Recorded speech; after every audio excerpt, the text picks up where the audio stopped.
starting with spiritual gifts, I actually found kind of the cheesiest graphic I could find on Google, to be honest with you, for this slide.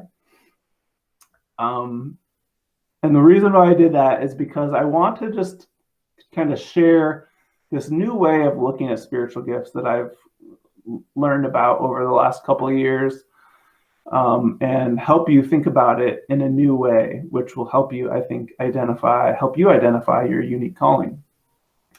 And so teaching about spiritual gifts, I think there's a lot to be desired on how that is done in a lot of cases, a lot of churches. And I wanted to come up with some type of analogy for the way I've been thinking about it. So go with me here.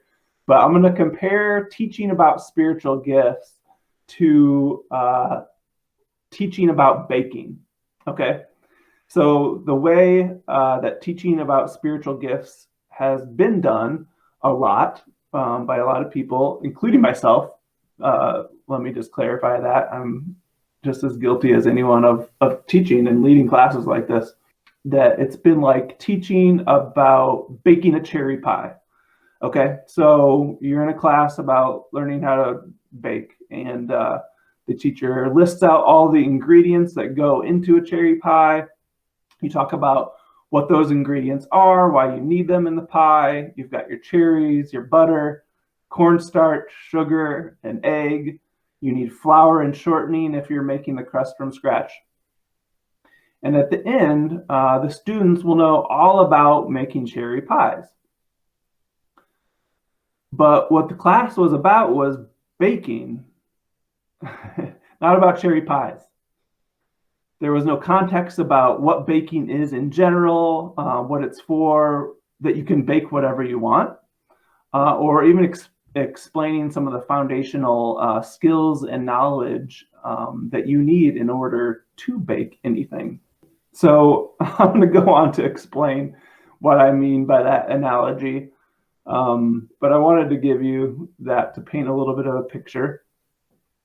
So spiritual gifts are taught generally from these three scripture passages: 1 Corinthians chapter 12 through 14, Romans chapter 12, and Ephesians 4. And the teaching usually involves going through the list of spiritual gifts that are accumulated through these three passages or combination of passages. And the teaching defines what they are, what are the spiritual gifts, what they might look like in your life, which is awesome. But the next step is where it can really get a little dangerous, actually, in my opinion. And again, I've done this myself.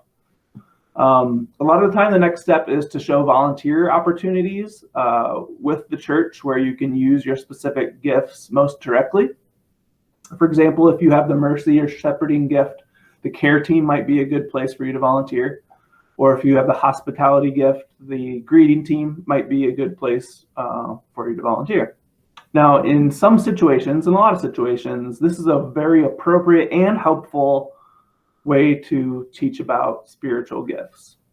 If you're teaching to new believers, if you're teaching to new people at your church and helping them understand what volunteer opportunities are available, it's great. But if this is the extent to what is ever taught regarding spiritual gifts, it's like teaching about cherry pies instead of teaching about baking.